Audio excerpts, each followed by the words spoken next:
foster family, we have 10 pets.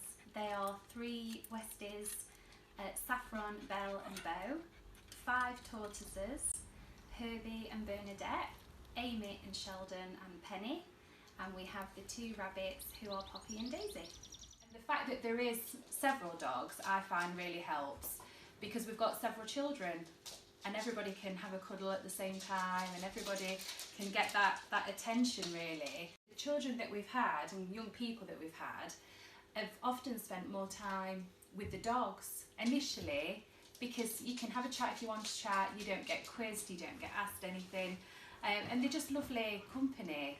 So this is what we call the den, and it's our semi-independent room, but this goes down really well. It's got its own entrance, it's got its own set of rules. It is somewhere to practice being independent but safely. We're all in the house, they've got access to the house all the time. I've got a key for the den as well, so it's still one home, but this is a separate area for privacy. We've got rooms in the house for younger, under 16-year-olds. This is probably my favourite and most important thing, and it's our welcome book. So we don't really discuss this book, it's just left on the child's bed and in their own time they just go through it. But what is so important to me, because it introduces our family, there's photographs of everybody that's in our house and a little bit about them as well, what things they like, how old they are. And I think that it's, in the early days, it can be so daunting, and it's like, who am I with? And it's actually really nice to have a little bit of an explanation, and they also can create talking points. Because food and meals are such a high anxiety area for nearly all of the children that we've had, I like them to know what's coming, and I like them to be able to plan and not worry about their evening meal. So we have a Monday to Friday system, and on Sunday I'll plan out what we're going to have, and they simply just tick their name if they want it. And I have found that since we've introduced this system, I'm not getting asked at breakfast what's for tea, because children were obviously concerned, they were asking the question, and it's there, they open it up, and it's really lovely because spaghetti bolognese always goes down really well, and on Sunday you can hear the little whispers, I can't wait till Wednesday. Before a new foster child comes to join our family, it is an anxious time, but I would say it's more exciting than anything else, and we've got a lot of trust in the county council for matching us to the right placement. So before that child arrives, we don't question, are they right for us, because we're confident that they will be. I would say to people thinking about fostering to ring the local authority and ask as many questions as you can. When I tell people I'm a foster carer, a lot of people immediately say, I've thought about that, or I want to do that, and haven't. And I'll always question, well, why did you not make that call, or why did you stop? And it's often a fear that could be just, I don't know what the word is, it could just be resolved so quickly, and sometimes just asking questions and makes you realise that the things you're worried about aren't really there, or you can speak to somebody that's experienced it and gone through it, and have come out the other side and think, actually no, it is a really rewarding thing to do. I can't see myself doing anything different.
We're live now, Chair.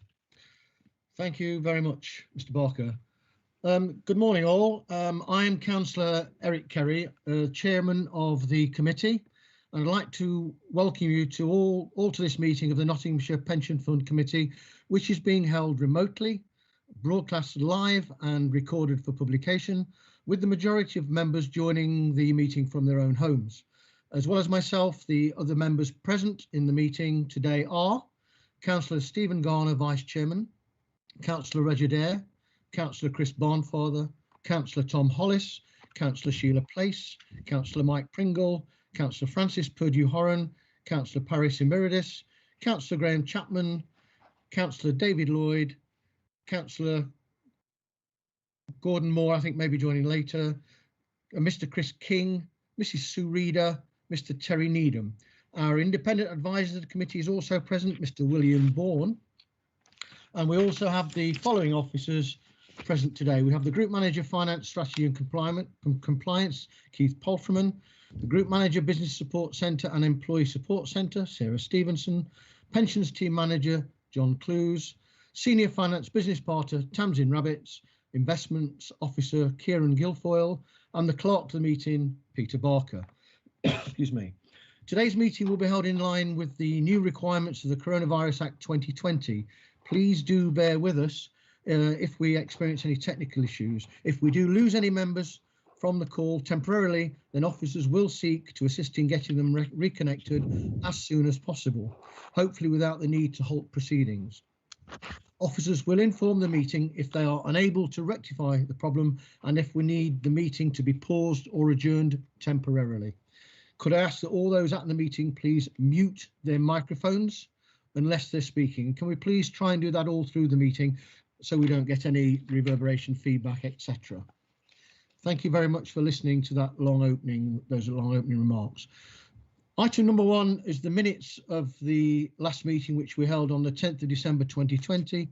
Can I ask the committee if the minutes can be agreed? We don't need a formal vote on this one. I think everybody seems to be happy. Are there any comments? No comments? Okay. Okay, thank you very much for your agreement. The minutes are approved, Mr. Barker. Thank you. I'll sign them when I can. Apologies for absence is item number 2. Mr. Barker, please. Yep, thank you, Chair. We have had apologies from Councillor Webster and Alan Woodward. We've also had apologies from Councillor Peach, although she does hope to join us later. Thank you. Okay. Thank you very, very much. Moving on to item number 3, declarations of interest. So do any members, item 3A, have any members or officers present have any disclosable pecuniary interest to declare? I don't see any raised hands. I'll take that as a no. Item 3B, do any members or officers present have any private interests, either pecuniary or non-pecuniary, to declare? No. Okay, thank you very much. Let's move on to the first substantive item. Is item number 4 in your agenda pack. It's the Pension Administration System Update, and may I invite Sarah Stevenson to introduce the report, please. Thank you, Councillor Kerry. This morning's report is to update members on the continued provision of the Pension Administration System, known as Universal Pension Manager from Civica UK Limited.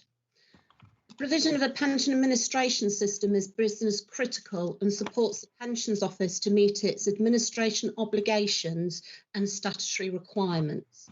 The current system went live in December 2014 following an EU compliant procurement via the Kent framework, and a contract was awarded to Civica for their UPM system. This contract will expire in May 2021 and can't be extended further.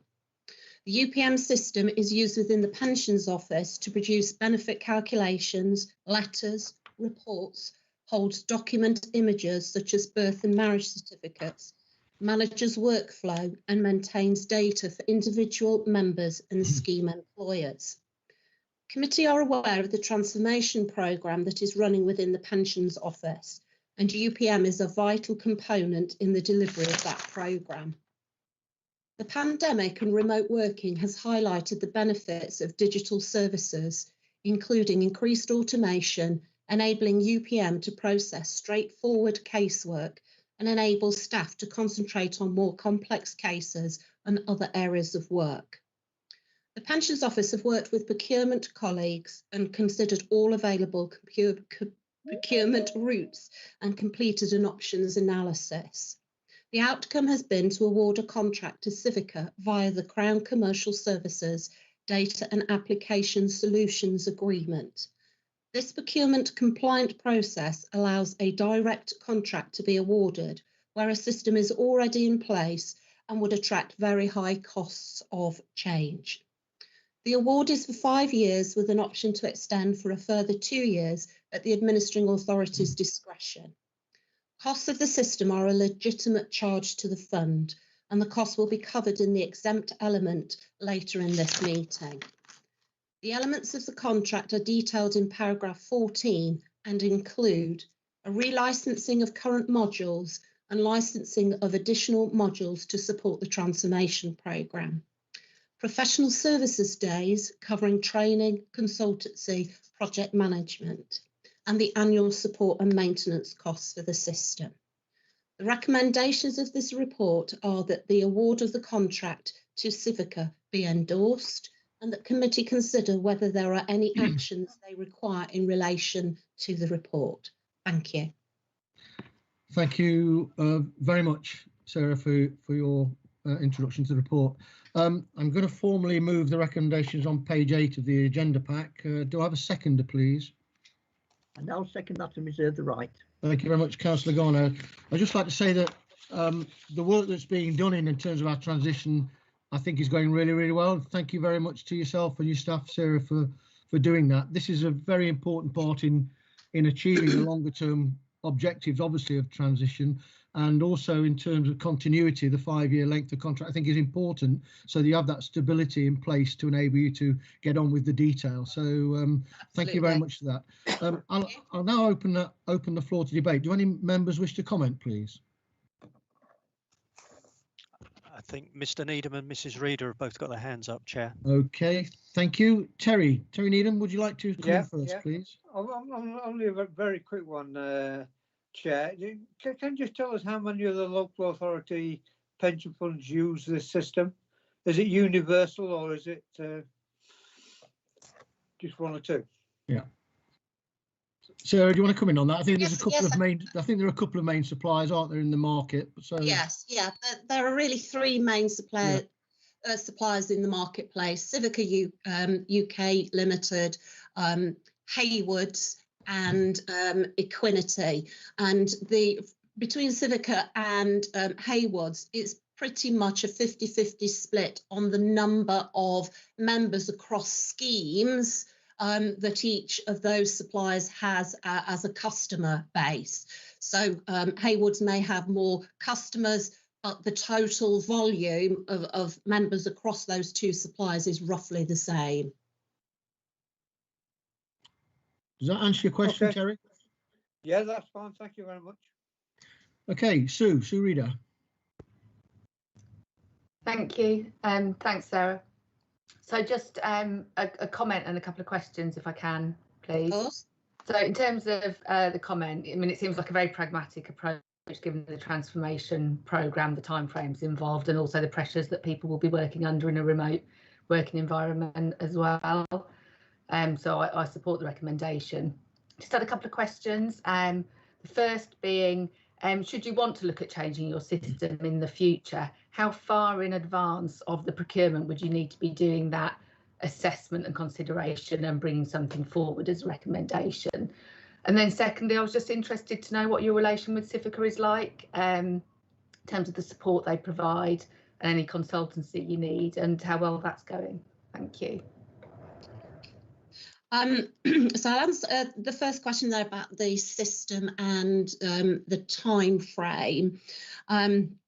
Obviously, and I think you'll be aware because you've just implemented a fairly major system in your own organisation, that actually the procurement work behind the scenes has been ongoing for approximately a year. So we did look at all the available options. There are some national frameworks out there. So obviously a national framework would enable you to reduce both the cost and the time frame to procure. But you're really looking at 6 to 12 months. And I think this is why we built in to our time frame to start looking at this work way over a year ago. So we've got that experience. Obviously, our procurement colleagues are the experts, so we would and have already diaried in when we would start to consider other options to look. But I think by awarding a contract for 5 years, we've obviously got a considerable amount of time before we would have to do that. But I think we'd start to look, say, 2.5 to 3 years in. What's the market like now? What are the options to us, and how do we move forward from there? So I think we've got experience of doing it, and we do enable us or give ourselves sufficient time to do that. Does that answer your question? Yeah, it does. Thank you. I think. Sorry, sir. Sorry, shall I? Did you want to come back on that particular question, or do you want me to move on?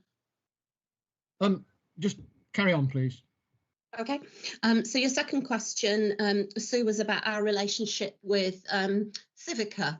I think obviously we now have a lot of experience of working with Civica since, well, the actual first project was running from 2013, so 8 years. I think what we have moved to is a partnership working with Civica rather than the old style of supplier customer. I think we're a very intelligent customer. We know our business. Obviously, they know their business from a systems perspective. I think these types of relationships, there are positive elements and some not so positive elements, but I think we work well with them. They work well with us.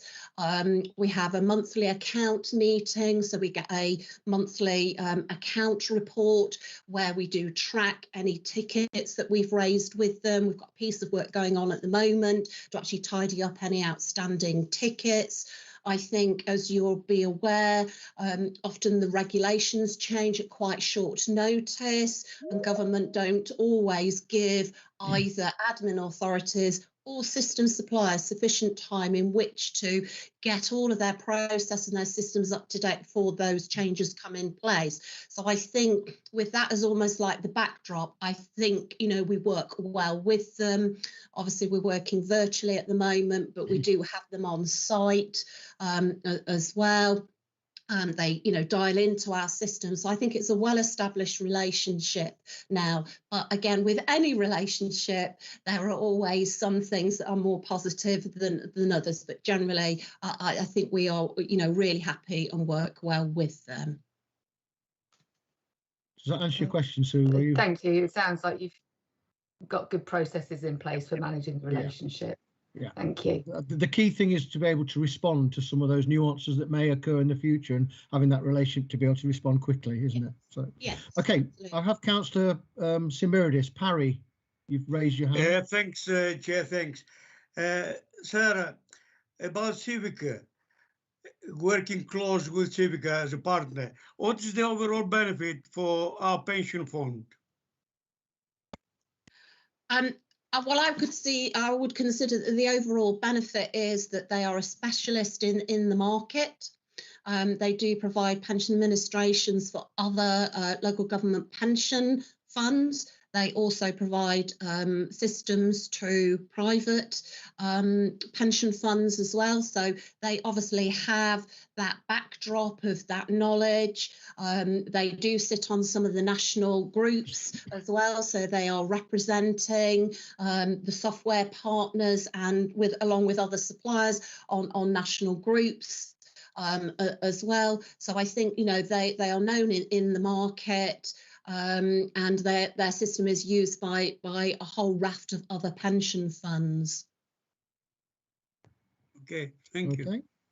I don't see any other hands raised. So if there are no further comments or questions, we'll move to the vote. So All those in favour of the recommendation on page 8, please. Okay, and that's carried. Thank you very much, Sarah. Thank you.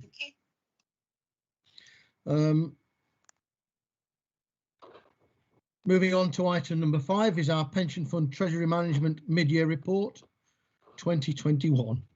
I'd like to invite Kieran to introduce the report, please.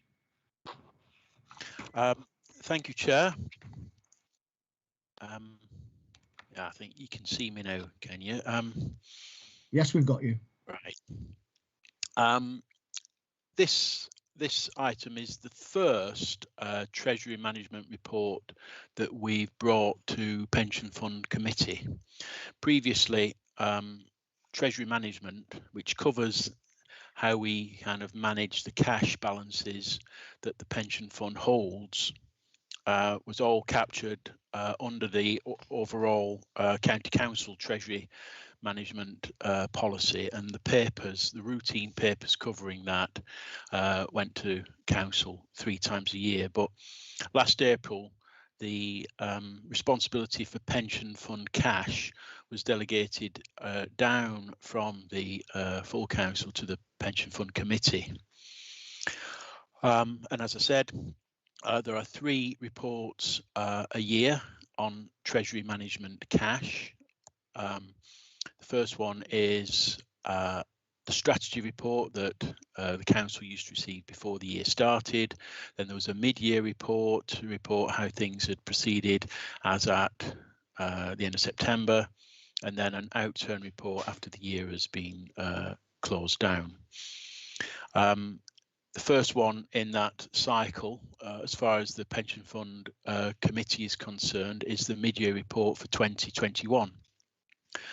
For 2020-21, if I can say that properly, summarising the 6 months activity to the end of September 2020. There's, as I said, it's a routine report. There's very little to say. In the full council report, we cover borrowing as well, but the pension fund doesn't borrow, so we only cover the cash investments. Now, these cash investments are not to be considered like the other pension fund investments, which are there to make a return.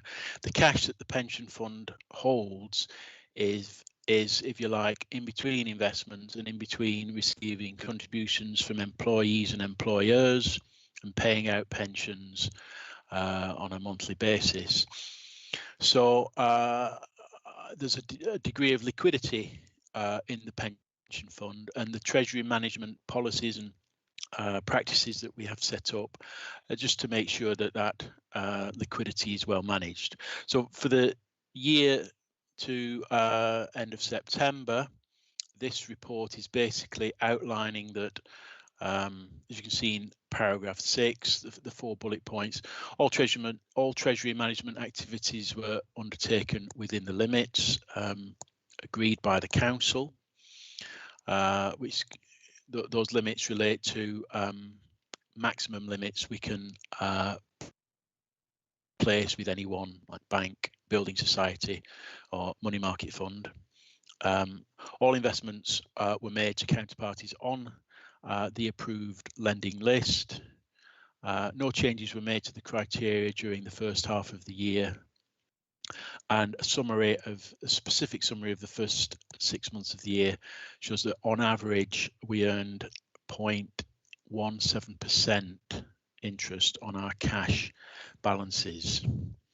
We tend to monitor that against the LIBID rate, which people might know is very low at the moment, effectively 0. Paragraph 7 shows a summary of the transactions that we've made during the first 6 months of the year. The opening cash balance was 149 million. By the end of September, that balance was 207 million, and in those 6 months we made exclusive use of money market funds. Money market funds being preferred because they keep our cash very liquid and they are considered very secure with minimal risk. Fixed term investments, you can see a 0. Obviously, fixed term investments means that you can't get your money back for however long it takes for the cash invested to mature, 3 months, 6 months, 12 months, or whatever. And we like to keep money liquid because, well, because of pensions that need to be paid out every month. Obviously, they are very predictable, but on top of that, you have the pension fund makes investment commitments to various funds. Now, when you make a commitment to an investment fund, you promise to have the cash available for when the fund manager needs to call that cash down, draw it down rather. And so we have a number of kind of commitments to private equity funds or infrastructure funds that we need to keep cash available for. Final paragraph in the report shows that of the cash that we keep available, as at the 30th of September, the average on all the accounts that we had was 5 basis points interest rate. As I said, rather low. But that's the way the market is at the moment. So I would recommend that the Pension Fund Committee approve these actions to date, or to the end of September, as set out in the report. Thank you, Chair. Thank you very much, Kieran. I mean, members, councillors will be used to this sort of information regularly in our finance and other committees, so it really isn't new to us, I guess. But the key issue really is not having cash there, earning not very much. It's getting the planning right so that you've got the right amounts at the right time for the investment and other needs, I guess. So really that's the question that members need to be answering, that the actions taken were right at the right time. I've got Councillor Graham Chapman's hand up. Graham, I'll second that, reserve the right. oh, sorry, yes, I'll move the report, the recommendations on page 11. Thank you very much, Councillor Garner. Right. Thank you. Councillor Chapman. Right, thanks. Quite a lot of cash. Might not be in our terms, but it's a lot of cash in everybody's terms. And you've ruled out the use of fixed term deposits, but there will be a base amount that you'll never go below. And I'm just wondering whether you could be a bit more creative with it and use some of it for shorter term fixed deposits as opposed to leaving it totally liquid. There's bound to be a base amount that you never get below, and a tiny bit of risk compared with perhaps getting another percentage point. Do you want to come back on that, Kieran? I guess the issue, Graham, is about timing, and it's having that liquidity there at the right time. But it's also quantum as well, and sure, flexibility. So it's just a query. Interested to know the response, whether we can manipulate it a bit more. Thank you. Yes. Sorry, Kieran, do you want me to answer that?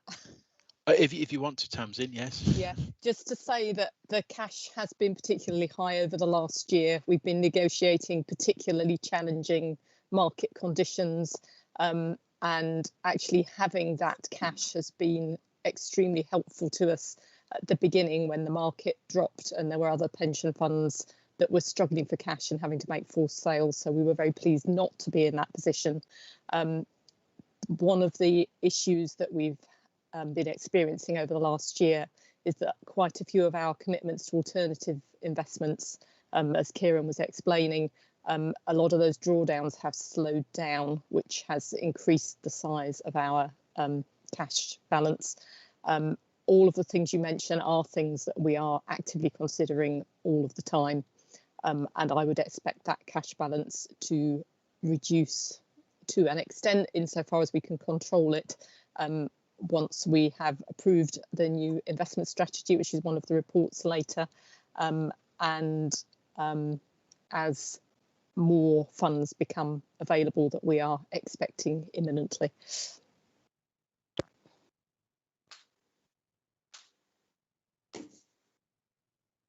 You're on mute, Councillor Carey. Thank you, Councillor Chapman. Does that answer your question? If so, we'll move on to Sue Reader, please. Well, sorry, in part, does it mean that we are ruling out use of any use of fixed term deposits, even though there might be short term fixed term deposits?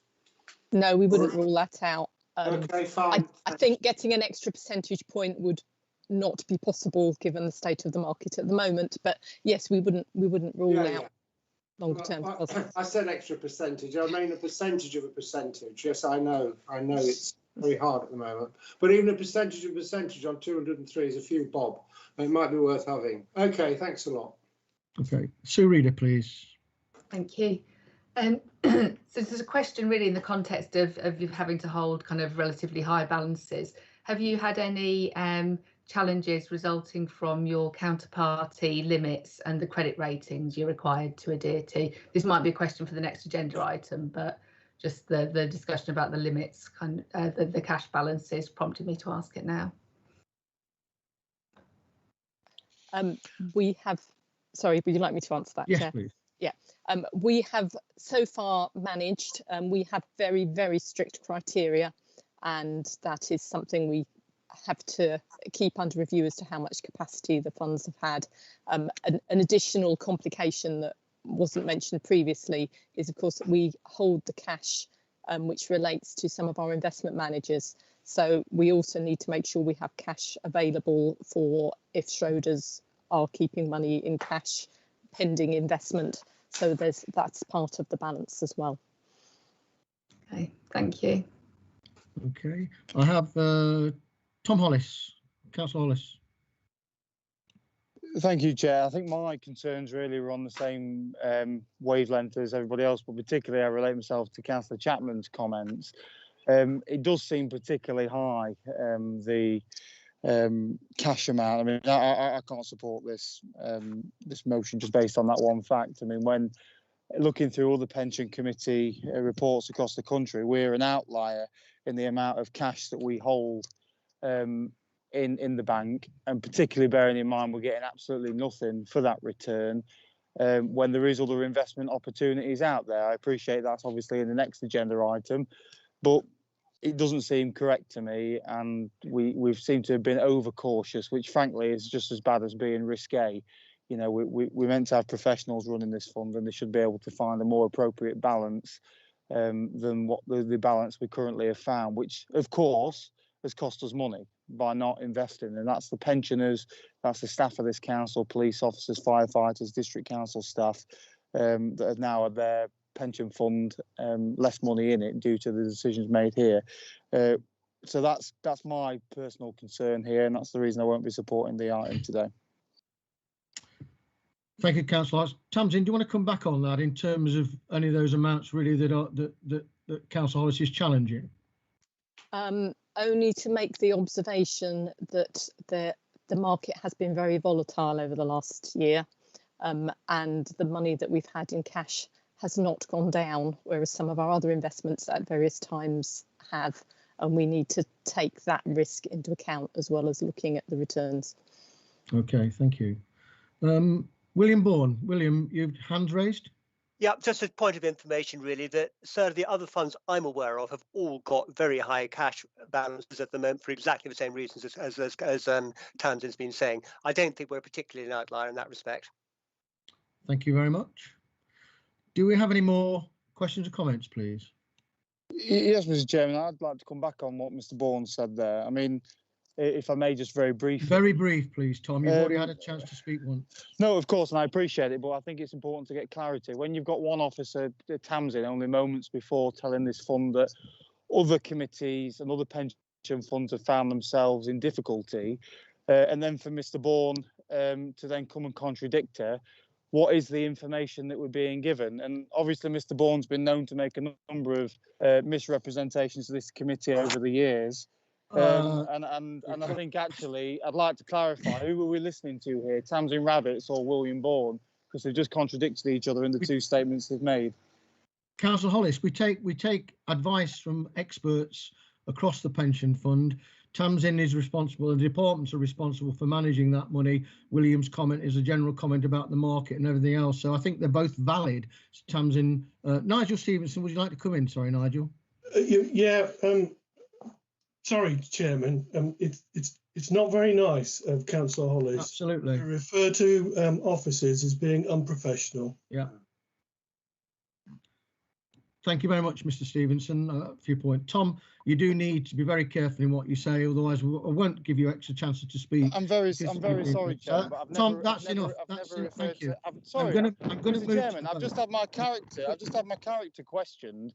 I never once referred to any officer as unprofessional. I said potentially there's some decisions had been. So I think the record needs to be set straight. I would never refer to an officer as unprofessional. Okay, we'll move on. We've listened to you. We will move on. On to the vote now, please. Can members indicate their approval of the report? All those in favour of the recommendation, please, on page 11. Anybody against? Okay, I have one against. Any abstentions, please? Abstention, Mr. Chairman. Thank you. Sorry, who's that? Councillor Tom Hollis, abstain. Oh, that's an abstention, not an against. Okay. Thank you very much. The recommendation is carried. Thank you. Moving on to item 5 then, Pension Fund Treasury Management Mid-Year Report. Kieran, again, I think this is your report, so would you like to introduce it, please? Thank you, Chair. Yeah, this is actually the strategy statement. Is it? The previous one was the mid-year report, so this is agenda item 6. Is I think it is. Sorry, it is. It is. You're right in the sense, though, that this kind of ought, in one sense, should come before the previous one because it shows the underlying practices that support the mid-year report, but because this applies to 21-22, it comes later in the cycle of reporting.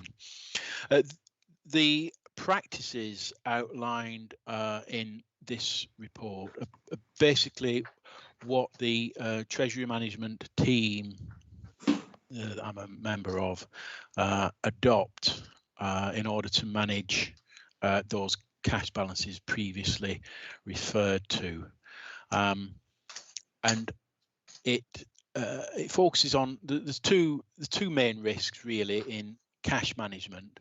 One is that you won't have enough cash on hand to pay the bills as and when they fall due. We've seen, though, as in the previous report, that we've minimised that risk to a large extent by having cash on hand. The other risk, of course, being counterparty risk, which is basically putting your money in a bank or other institution that, when the time comes, is unable to give it you back. We manage this second risk. If you can see on in paragraph 19 to 21, we list the kind of investments, cash investments, we are prepared to make, and we regularly obtain a list of institutions that satisfy those minimum lending criteria that we set, and they do appear on the county councils and the pension funds list of approved institutions. So obviously the fixed term banks and building societies are on that list, as well as the money market funds that we make good use of. The rest of the report, if you like, concerns the day-to-day management of all the risks, how the team kind of compiles a rolling cash flow forecast, a daily cash flow forecast, and then also a long-term forecast to ensure that, well, the balances are neither too high, depending on how you define that, nor too low. how we kind of manage performance of cash balances against the 7-day LIBID rate, and various other kind of administrative practices to avoid well, covered by things like the money laundering regulations and funding for terrorist activities, which is also something that there's a lot of, if you like, paperwork to complete to satisfy banks, building societies, etc., that we are who we say we are when we place money with them. This report is, if you like, what's it, a clone of what goes to the council on the council's cash balances, and changes as and when we the council or the treasury management group decides that the practices must be updated. So I would move this to be accepted for this report is for the pension fund to consider to accept the strategy as set out in the report for 21-22. Thank you, Chair. Yes, thank you, Kieran, for your introduction. Again, this is about setting the strategy. It's not about individual performances and what we've done in the past or anything like that. It's about moving forward. So I'll formally move the recommendations on page 23. Do I have a seconder, please? I'll second that and reserve the right. Thank you. Thank you much. I'll now move it open to the floor for debate. I have Tom Hollis, please. I've not asked to speak, Chair. Pardon? Well, your hand's raised. Would you just lower your hand? Thank you very much. Councillor Moore. Warden, your hand's raised. Yes, it is. Thank you. In my day job, I'm Cabinet Member for Finance at Rushcliffe, so I'm actually aware of your Treasury issues, and I compliment you on your report. You're very wise to keep some cash in the bank at the moment. One question I would like to ask is that we've had quite a bit of success in lending to other local authorities. There's quite a lot of local authorities who've got short-term cash flows, happy to borrow money for 6-12 months. I just wonder whether that is in your investment strategy. Thank you. Yes, it is. They are listed. Hang on, if I could scroll, but just bear with me while I scroll back up my my report. Just say we've had some very good returns from that. 19. Yeah, I think well, paragraph 19, Kieran, is it? Well, paragraph 21 specifically mentions UK local authorities. I mean, we consider lending to local authorities as we would consider lending to any institution that would take money on a fixed term basis. I mean, local authorities being safer than a bank or a building society, we bear that in mind. But yeah, when they appear on the list of possible places to invest cash surpluses, these lists that we get from brokers from time to time, alongside any other bank, building society, and that kind of thing. Thank you. Can I just say that I'm glad it's in your strategy, but in your previous report, I didn't see where you actually implement this strategy at all. I didn't see that. It looked as though they were the usual suspects that you're investing with. I didn't see any evidence of investing with other local authorities. Okay.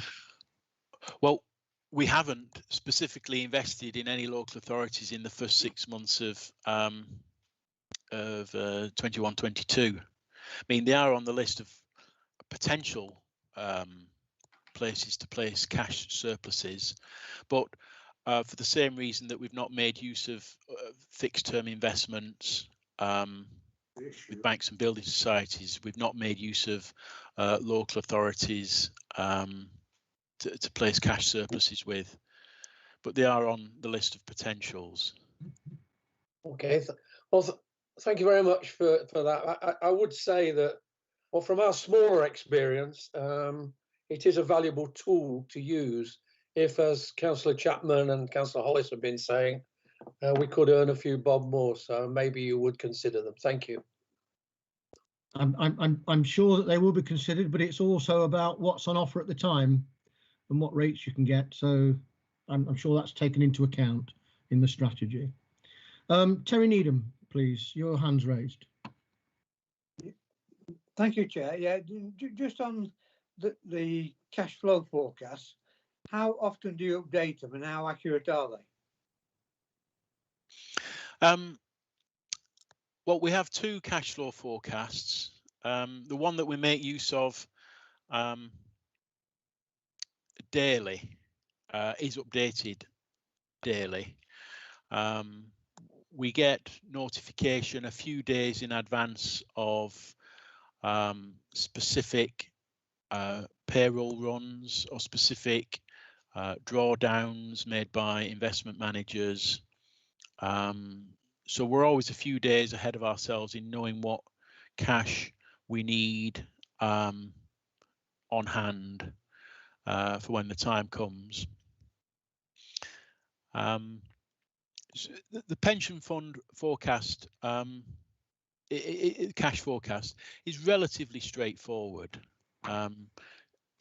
Its payments tend to be of a piece, either payroll runs or investments made, or the investments can be a bit lumpy. Sometimes an investment manager will draw down a large chunk, sometimes it just be a few hundreds of thousands.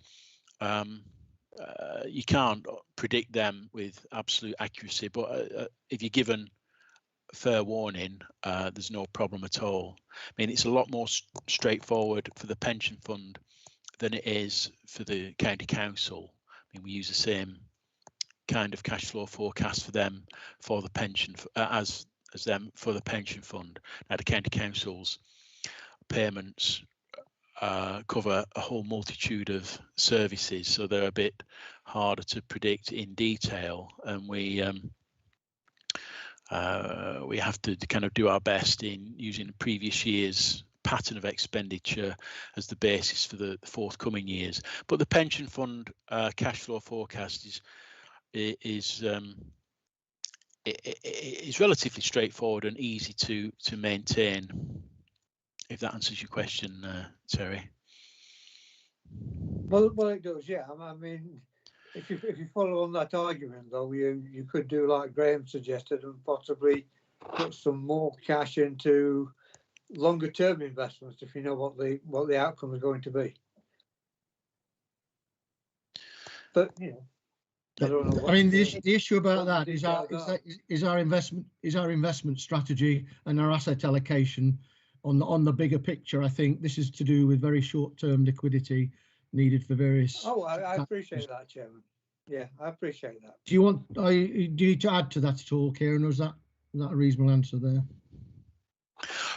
No, I think you hit the nail on the head, Councillor Kerry. The cash investments do kind of follow on from all other pension fund investment decisions. We are kind of mopping up what remains after other higher level decisions have been made. Okay, thank you very much. Okay, I don't see any other hands up, so we'll move to the vote. May I ask again if everyone would put their hands up to approve the recommendation on page 23, please. Okay, thank you. Do I have any against? Any abstentions? No, that's carried. Thank you. Thank you very much.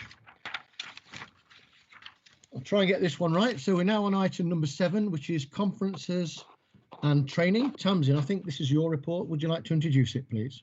Yeah, thank you, Chair. The fund is committed to ensuring those charged with decision-making and financial management have effective knowledge and skills, and this is achieved through attendance at key conferences and the provision of specific training and information for members. Over the last year, many conferences have moved to online events and have become free to attend. Where this is the case, there is no limitation on members attending. For 21-22, this trend may continue, which may enable additional members to access these events.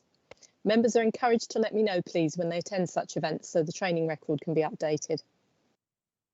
Other conferences did not take place last year and have not published plans for 2021, so exact conferences and attendance is uncertain as reflected in the report. For new members of the committee or those wishing to refresh existing knowledge, the LGPS Fundamentals course is recommended, and it is hoped that this will be available in physical or virtual format in autumn this year. The planned conferences are listed in the report. Members will be contacted directly by email about the first two events. Officers attend training courses where these are required to ensure they are properly skilled and qualified to fulfil their responsibilities. Thank you, Chair.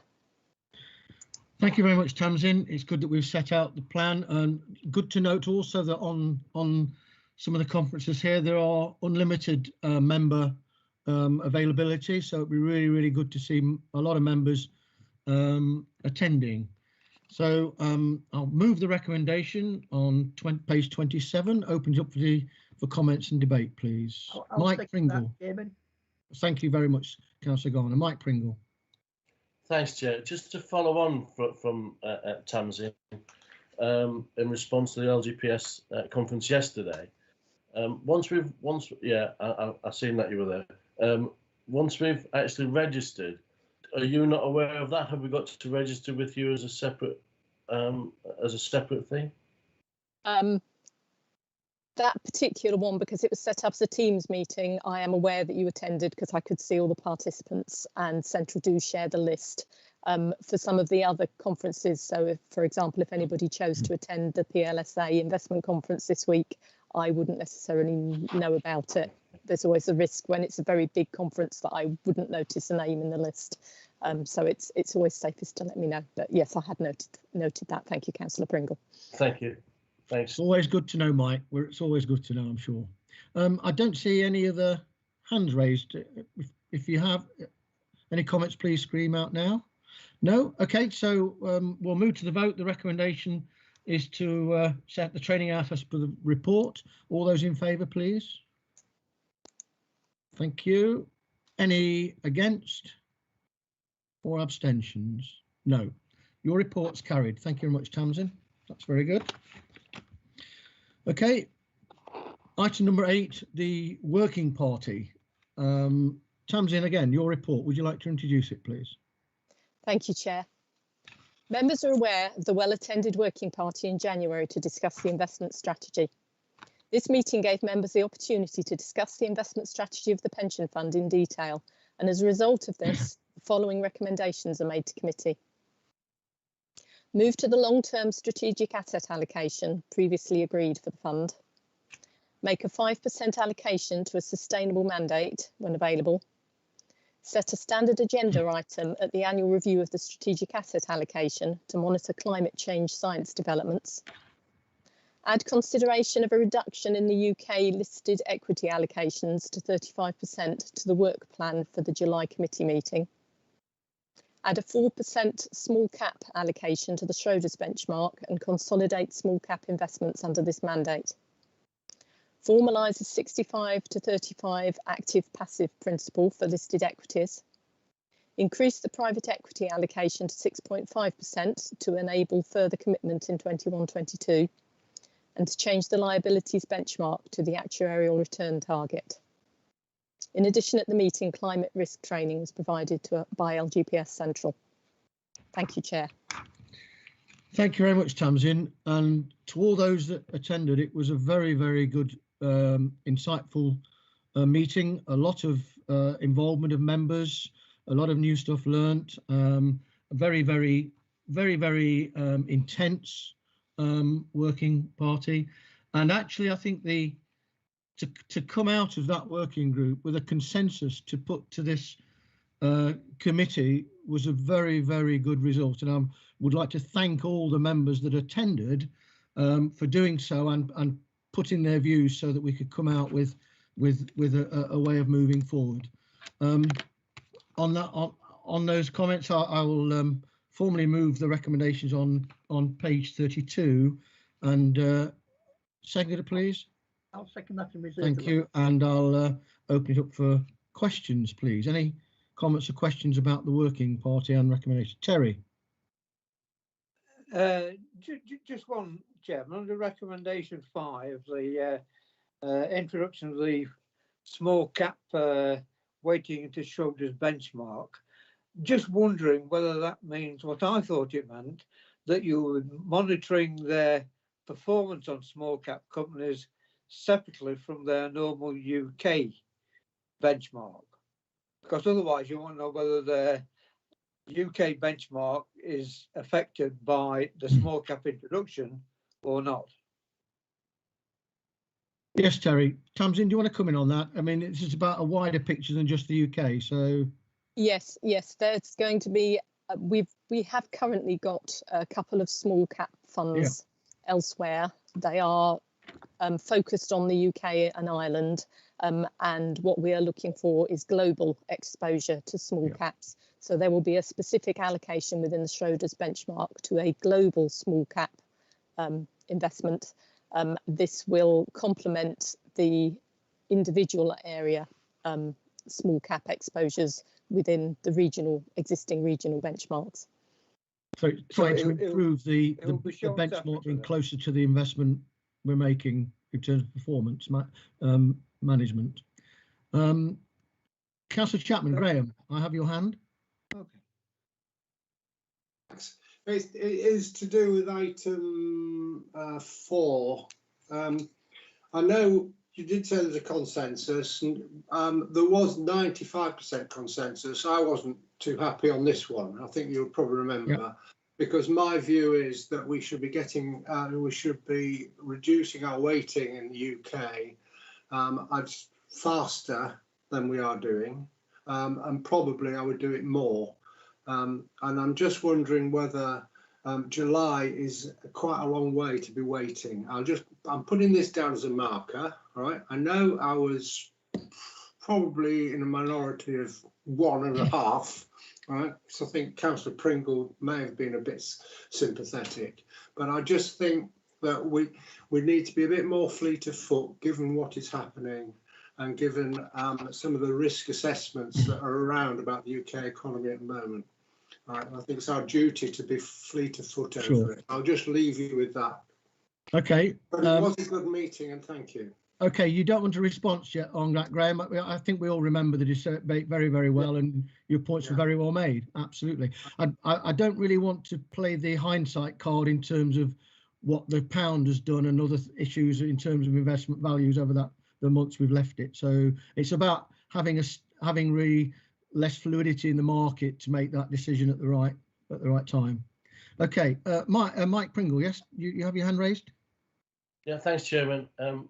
Just to respond to Councillor Chapman as well, to be honest, I think that to coincide or to have been involved in yesterday's conference with and tie this into this working party was quite relative in the things that happened. William's report that came to the working party and the climate change that was discussed in the training from LGPS Central really run the vein of yesterday's LGPS conference in many ways, and the advice really that the US would be a predominant market, but strengthens really Councillor Chapman's comments to move away from it. So I think it is something that we have to be aware of and possibly be more fluid than what we are within the timescales that we offer here. But I think yesterday really highlighted the working party and efforts that were in the working party. So I enjoyed both. They were both well debated, and the information that came out yesterday strengthened the need for fluidity outside of the UK for me. Thank you, Chairman. Okay, thank you, Mike. And as and when new information, new advice comes through, we will try and react as soon as we can. That's what we are here to do. But we have to make recommendations following the information we know at various times, and that's what we're doing today. Any other comments, Tamsin, on the comments so far?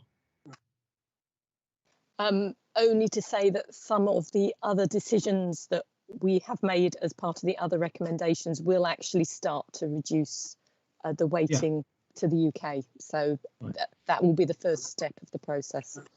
Okay. Graham, your hand's up again. Is that a legacy or? Yeah. I think that part, well, I put it up before Tamsin mentioned. I think all we're looking for is sort of reassurance that there will be fluidity, and we won't simply stuck with the July committee 35% review, and we're not even making a decision. So that we will be fleet of foot, and I think that's what Tamsin was saying. If we need to, we will, Graham. Absolutely. Fine. Absolutely. That'd be great. Thank you. Absolutely. Okay. Terry, is that a legacy hand, or you want to come back? I think it's a legacy. Okay. It's a legacy hand, yeah. Thank you. Okay, I don't have any more hands raised, so we'll now again move to the vote. So can I ask all those in favour, please, to show? Okay. Are there any against? Or any abstentions, please? Okay, that's carried. Thank you very, very much. Moving on to item number 9 is the climate strategy report. Can I ask Tamsin to introduce the item, please? Thank you, Chair. Members are aware that the Pension Fund received the first climate risk report in September and received a training session from LGPS Central to communicate the report.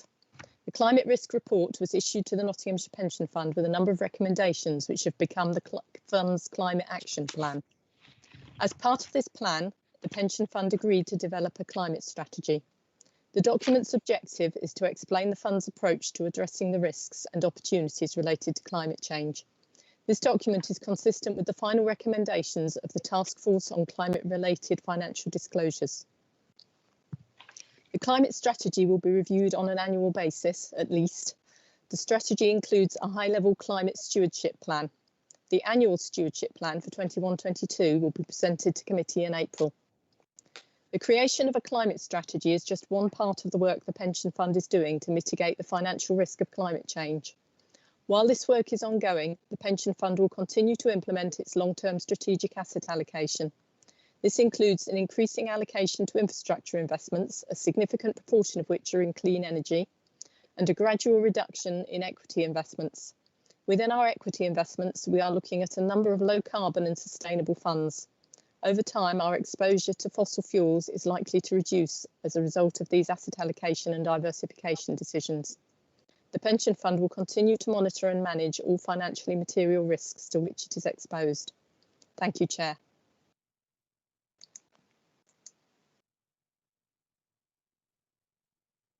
Councillor Kerry, you're on mute. Okay, thank you. I'm going to amend the recommendations, well, amend the report to add some clarity. So if we go to section 5.3, where we're talking about asset allocation, and certainly in response to some of the comments earlier, I'd like to add as an extra sentence in there for, and I'll use the following words: for clarity, divestment is an option as part of our long-term investment strategy.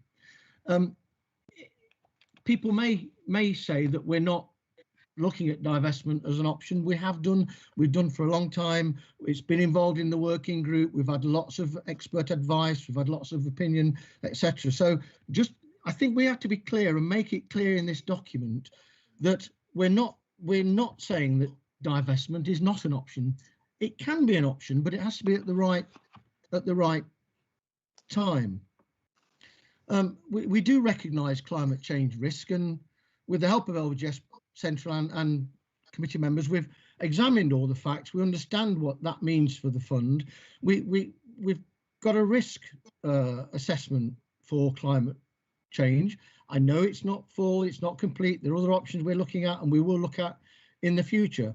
But we have to be cognizant also of pension fund regulations and our wider approach to managing all risks and being a large and successful pension fund. There's been a lot of information out there that I have to clarify too, and one has been about fossil fuel exposure in the fund, and at the 31st of December we had £104.6 million in fossil fuel exposure, which I believe is 1.75% of the fund.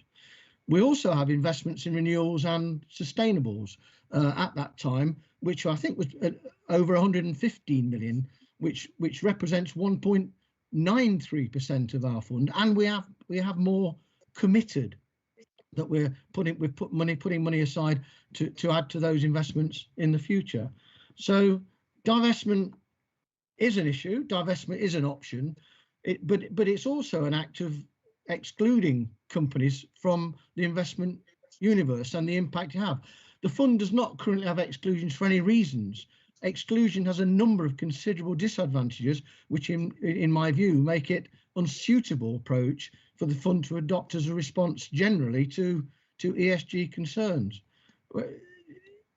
There is a school of thought, and we can see action from fossil fuel companies and carbon negative companies in trying to change their strategies and their views, and we see that across the market. Some may consider unsustainable inaccurate, and enormously unsustainable. However, painting this decision as a black or white decision is not a helpful approach to those who are behaving better. We've got to help companies to make the transition, and I believe that is the option that we should be pursuing right now. I'll leave it at that for the moment, and ask for a seconder, please. Then I'll throw it open to comment and questions. Councillor Garner. I'll second that and reserve the right. Thank you very much. So I have one hand raised at the moment. William Bourne, our advisor, please. Well, I think Councillor Hollis's hand is also up, if you want to take him first. Sorry, Councillor Hollis, I didn't see your hand. Please come in first. Thank you. No, thank you, Chair. Thank you, William. It's no secret, Chairman, in the committee that we fundamentally disagree on the action of investment and the climate emergency, and obviously allocation of funds as such. And I think just to really address, I do have an amendment to the report, Mr. Chair, which I will circulate shortly and read it out. But I think just to make a number of comments, firstly, on what you've just said. And of course, I respect your position. I just disagree with it. I mean, under your logic, firstly, I'll start again with my comments. We do have exclusions. We don't invest in arms dealers already. And of course, I recognise some of the comments you make. And there's parties like Shell that are, of course, leading the way with regards to some of their changes and more environmental approach to climate change. And of course, hats off to them. We fully respect them. But they are a reformed fossil fuel investor, yet they are still investing in fossil fuels. They are still mining oil. They're still polluting the country. Just because they're better than the others doesn't mean that we should be investing in them. In the same logic that an arms dealer that said he's not going to sell guns to bandits in Africa, well, he's the best of the bunch, let's invest in him. We take a clear stance on anybody that invests in guns, and rightly so, that we don't want to be involved in warfare in our pension fund. And by the way, Mr. Chairman, that wasn't true a decade ago. So we've taken positive steps, and hats off to the committee for that. Now we need to make the positive step with regards to divestment. We do, and we need to do it now. It's an emergency, Mr. Chairman, and I think, yes, our hundreds of millions won't make a massive difference with regards, but it sends the signal. It's about the principle of it, not only the money. We are a bigger player than your retail investor. We do carry weight, and I tell you something, when we write to them to withdraw our funds, and we will be doing that, Mr. Chairman, very soon, maybe not under your leadership, but we will do that, and that will send a message. And I will make one comment as well before I share my amendment and speak to it, is it's great that we're finally talking about it. We're making some positive steps to actually talking about not only climate change, but our involvement in it. And one thing we can agree on, Mr. Chairman, is I'm very impressed that we're talking about it. We might take a different view on the outcomes, but about time, maybe 10 years too late, but we are talking about it now, and now we need to take the steps. But reading my amendment, which comes at the end, so to add an additional recommendation, so obviously at the moment we're looking at recommendation 1, and then recommendation 2 will therefore read that members use the climate strategy as a means to consider divestment from fossil fuels. And Mr. Chairman, I want to make very clear on that wording. That is by far watered down on how I feel about the issue. I've purposefully, along with the Labour group, who I believe will be seconding it, worded it in a way that hopefully can bring you around the table, that surely doesn't disagree too much with what you've written already. We're simply trying to have an investigation. Of course, I think we should immediately withdraw our funds from all these companies and invest it in a more financially prudent way and a more environmentally friendly way. I know that's not your view, so I'm trying to meet you halfway, Mr. Chairman, and the rest of the Conservative group. And I hope you can agree to the amendment we've put forward in good faith that it's meant. Thank you, Chair. Councillor Pringle. Thanks, Chairman. And again, just to reiterate some of what Tom, although I chastise him as much as anything, the amendment that is put forward that we've discussed, that has been watered down somewhat to try and get the around the table view, is very much to do that. And I appreciate that you've got to be defensive, Chairman. Yeah. I understand that because of what's happening. Doesn't need a vote if Eric we understand that. However, you know, probably one of the biggest signals that we could give to help companies along this, to let them know that burning fossil fuels isn't going to be part of our future. And if we can do that sooner or later, then that's a positive for everybody. We know we've committed to the Climate Accord, and we need to do everything in our power to support that. So if there's someone sees a need for speed, we shouldn't dismiss it. And in fact, if I go back to yesterday, I made a couple of notes from Gordon Ross, the chief exec, who said growth will be supported by positive labour stability in new sustainable industries. That sort of ticks the box for me, that does. Elizabeth Bebb and John Goodall, they spoke about economic growth and commented that government should invest in green energy and it should be more favourable. I agree with that. That's a positive thing to say. Patricia O'Hara spoke on responsible investment. Well, I think we are responsible in our investments, but that doesn't mean to say that we can't be challenged on doing even more, which is where we are today, I think. And then to finish, I'm talking about yesterday, borrowing the test, which I wasn't expecting by any stretch of the means, I must say. We heard from Nadine Hussain on infrastructure and the rise of the digital and RT investments moving away from fossil fuels. All of these carry footprints, but again, the amendment and the suggestion of what's in here is to support and advance what's in here. It wasn't to challenge or anything. I think that's a positive thing. So I will be seconding the amendment. It has been changed several times because I think it is it's a positive thing in moving things forward. Okay, thank you, Mike. Can we have the wording of the amendment, please? Can you send it around an email, or that's how we usually do this? We're just going to share it. Just going to share it on screen, actually, Chair. So, in fact, it's on there now. Can all the members see it? So the second recommendation just been added there in red. Okay. Right. So I'm going to, if members would allow, I'd like to take a few minutes to consider the amendment. So I think, Mr. Barker, I think we need to stop the stream, and I think close the meeting. Well, let our group go away and have a look at the amendment and come back with a response, please. Okay. Are we saying how long the adjournment? 10 minutes. 10 minutes. So, yep.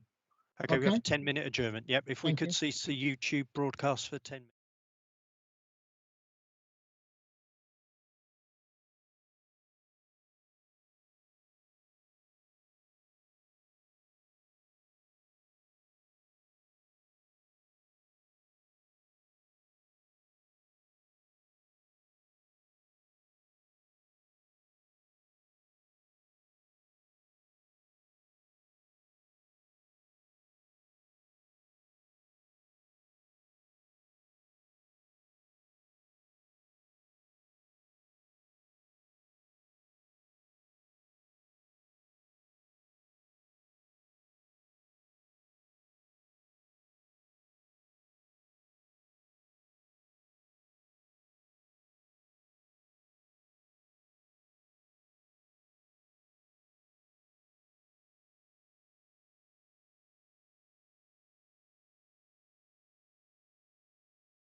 Yes, we're live now, Chairman. Thank you very much, Mr. Barker. Thank you, committee members and everybody for waiting whilst we considered Councillor Hollis's and Councillor Pringle's amendment. In responding, I absolutely understand the rationale for the words. Actually, it reflects what we're actually doing. So I don't really see that as a significant amendment to the recommendations, but I think there's a lot of value, of the comment if it adds to the strategy, and I think as such we can improve the strength of it, but by enshrining it actually in the strategy and not just as a recommendation. So I'd like to ask Councillor Barnfather to come in, please, to give us an amended amendment. Yeah, thank you, Chair. I agree entirely with what you're saying. The whole point of the climate strategy is to consider all options strategy based on climate change effects. Divestment is one of those options. It isn't the only option, it's one of those options. And I think that there would be a greater strength to the strategy itself by actually putting the wording of Councillor Hollis and Councillor Pringle's amendment to the recommendations of how we react to the strategy, but actually incorporating it within the strategy. If you actually look at our climate-related objectives under 4, it clearly talks about us utilising the best available information to identify, understand and assess climate change. Likewise, if you move down to fund resilience, it talks about to achieve climate change resilience, the fund's responsibilities and obligations in respect of that. If we were to take the wording of the proposed amendment and actually add it to 5.3 as an additional paragraph under asset allocation, I think that flows very comfortably with what we're actually seeking to achieve here, which is that when we look at our asset allocation, that we take the whole of this strategy and we bear that in mind, that divestment is one of those options.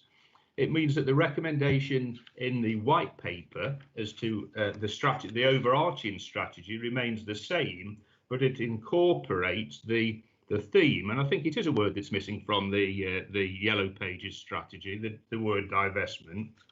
It's a word we all understand. I think it's a word that all our members will understand. So to incorporate it into the strategy adds strength to the strategy. The recommendation remains the same because we are now including that the divestment is indeed an option. So Thank you very much. Formally move that amendment to the amendment, if that makes sense. Thank you, Councillor Barnfather. Chris, do I have a seconder, please, for the amended amendment?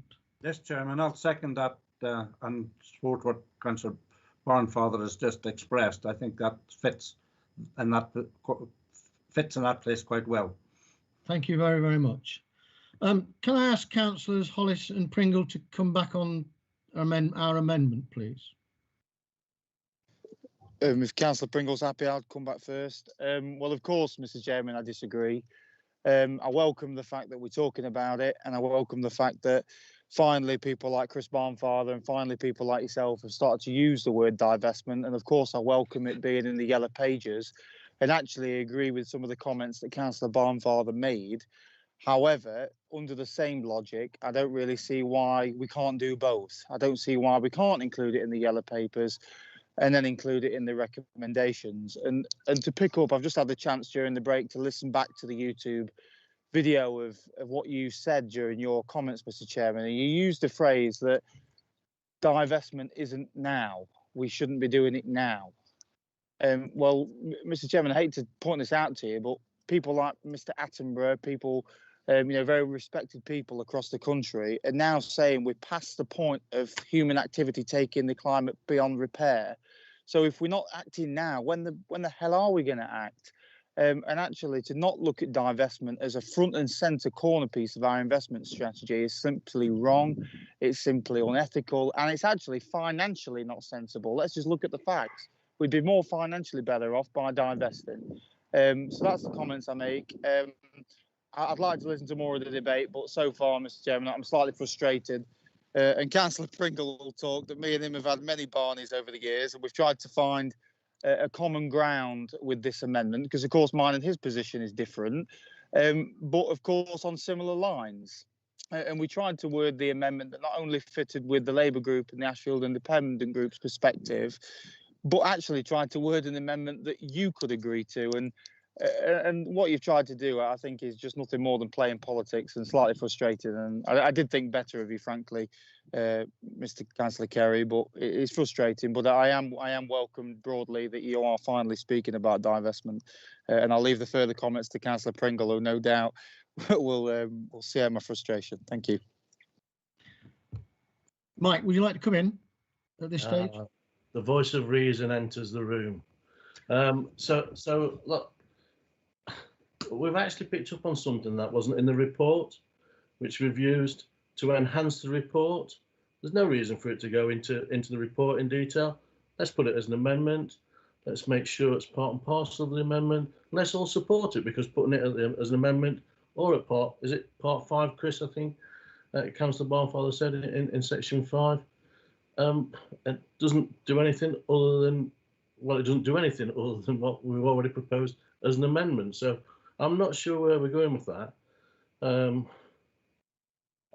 I sort of understand why it's going there, but for me, we don't gain anything by it, or I would like to see it clear as an amendment. If you want me to take my name off and you guys want to second it, I'll take my name off. You guys can second it. I don't mind that at all. I think the important is that it's a divestment which is recognised. I think Councillor Hollis has held himself back very well there. Well done, Tom. But you know, that's as you should react, Tom.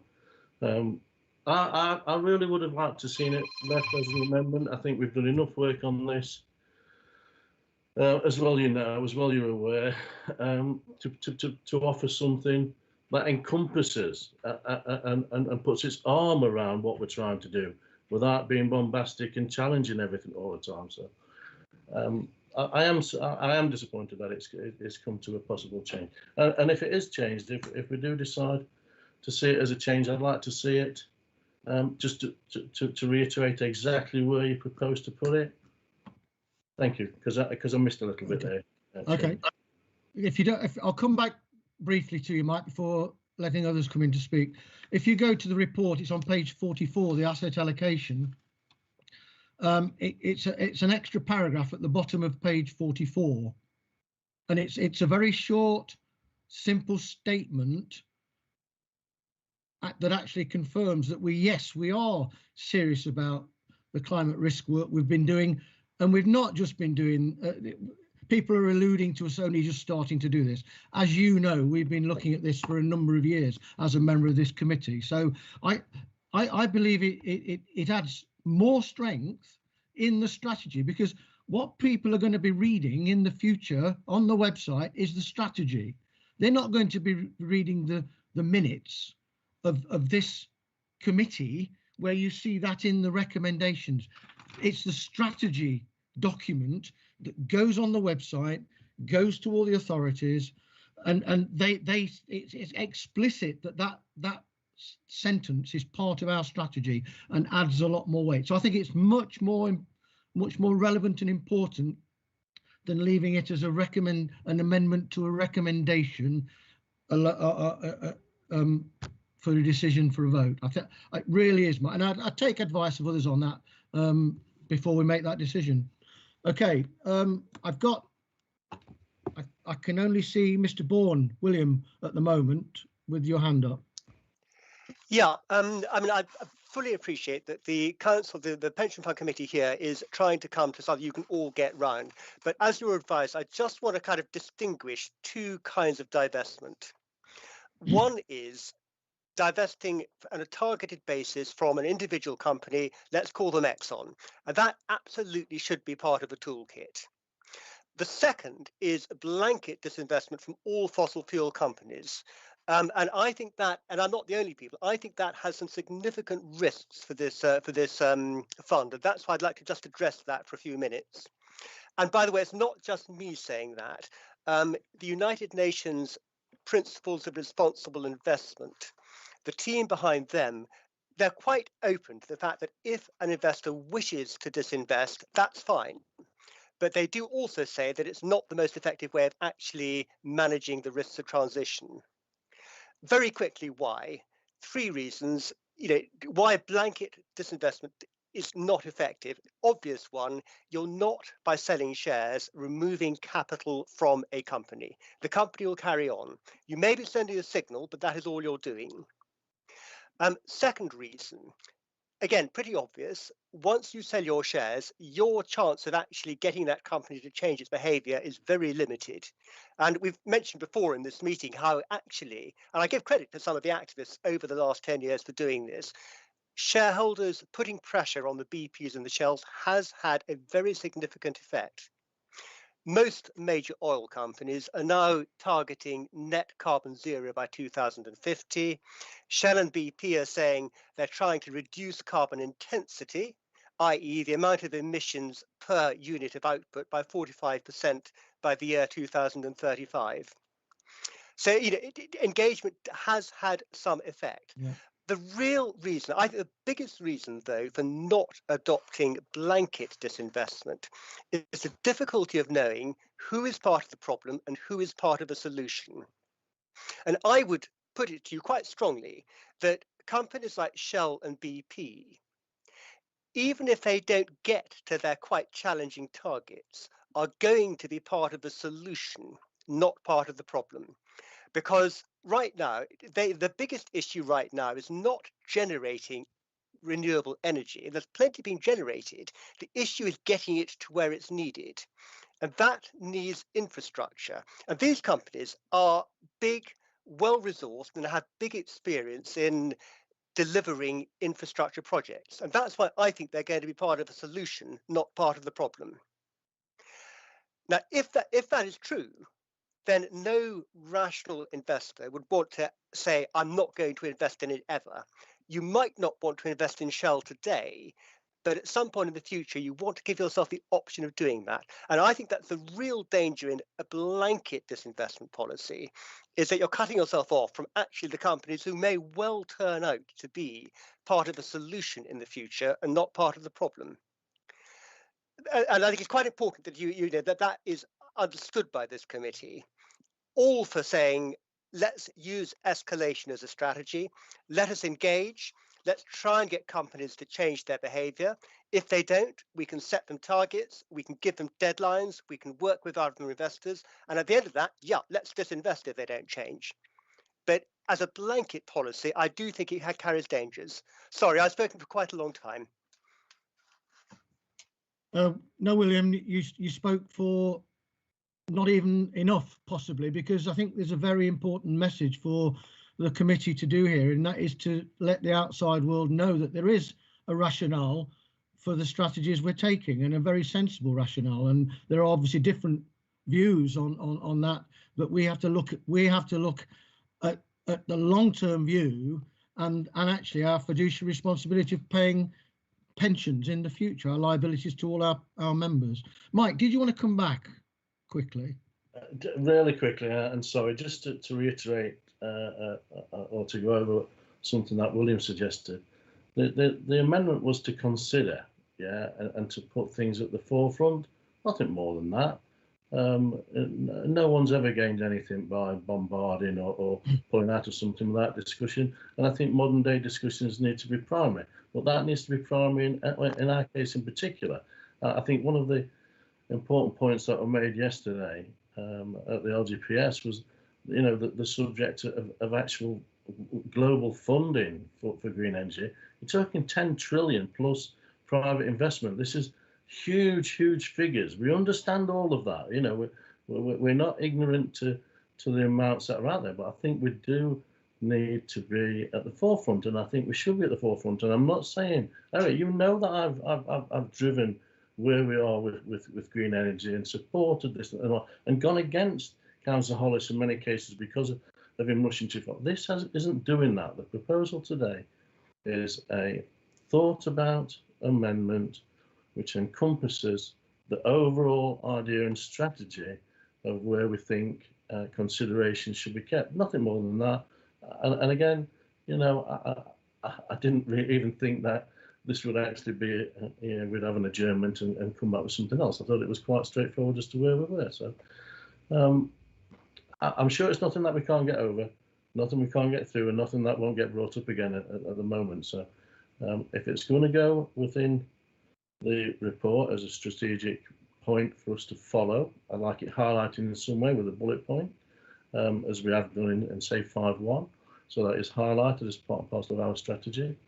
In which case I'm sure that we can all get behind it, and I'm sure it will raise its head again, and I'm sure we'll have continued discussions. Nobody wants to not satisfy our fiducial duty, but we will be ignorant if we didn't respond positively to actions that we could possibly put forward as a group in a pension. Thank you, Chairman. Okay, Mike, thank you. I've got Councillor Hollis's hand again. Tom, do you want to come back quickly and briefly, please? Yes, just as briefly as possible, because I think Mr. Bourne made a number of sweeping statements that I think, of course, was as much opinion as fact. And while we welcome his professional opinion, of course, we do welcome it. I think the point I'd make to Mr. Bourne, but also all the committee members, is it's about choice and it's about preference.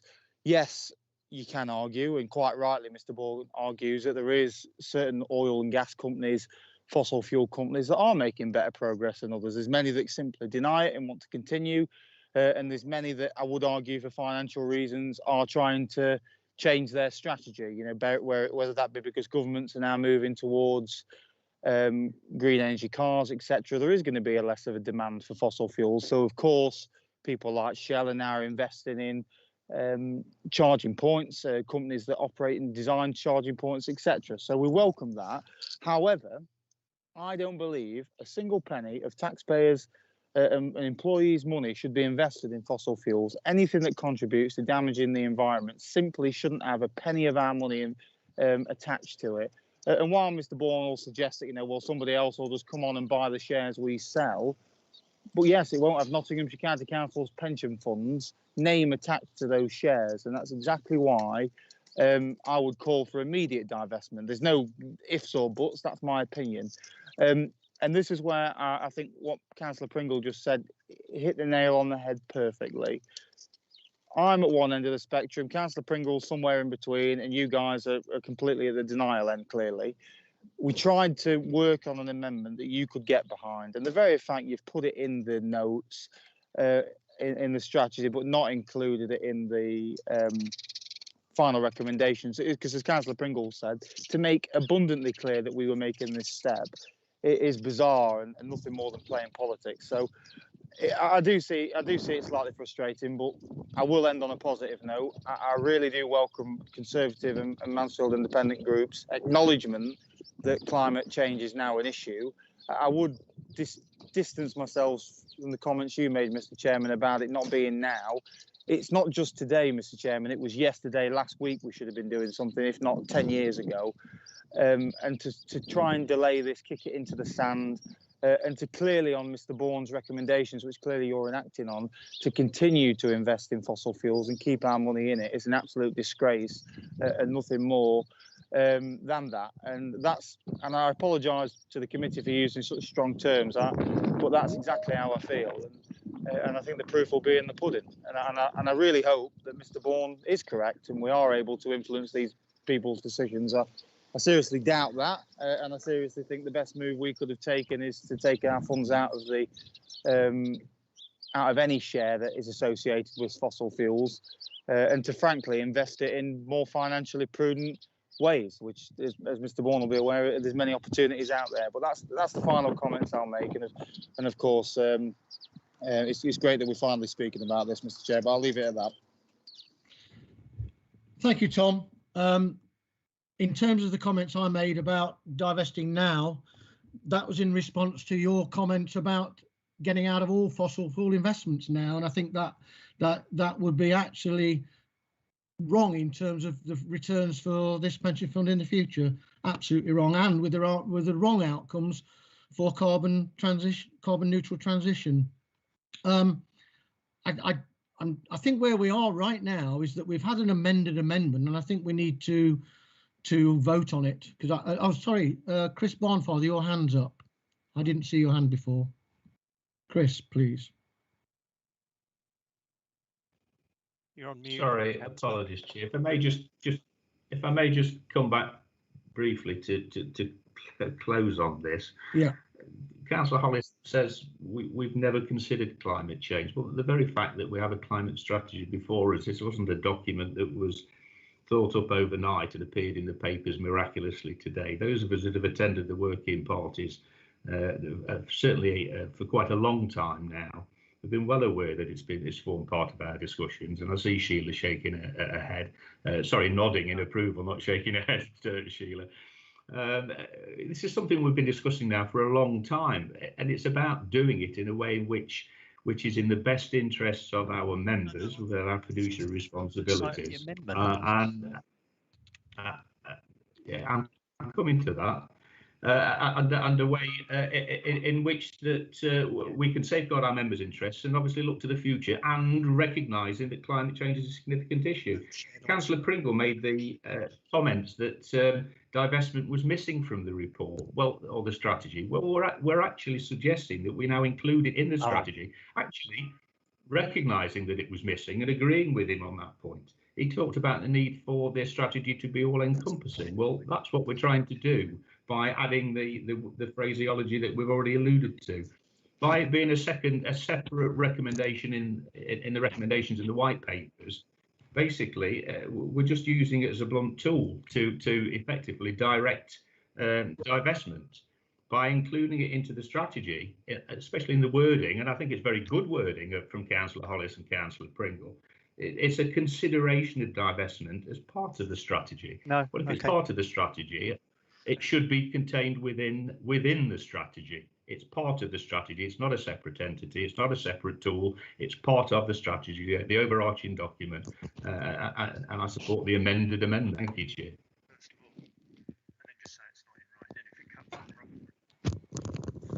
I've just put a comment in the chat comment about where that sentence will go, just so members are aware, just for completeness.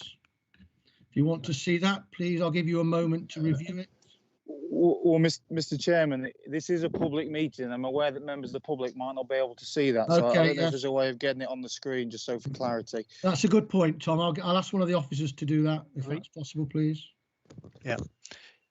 Yep, if you just bear with us, everyone we'll share the screen and get that up on screen. Just take a few seconds if you can just bear with us. Thank you.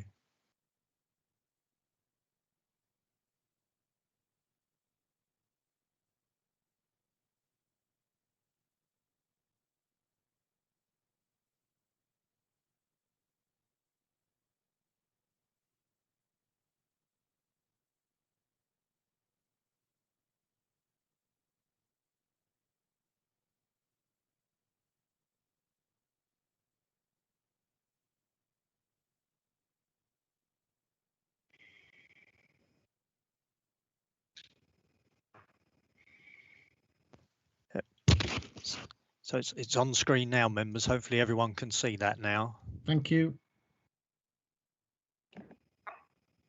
If anybody would like some more time, please let us know. Give you a minute.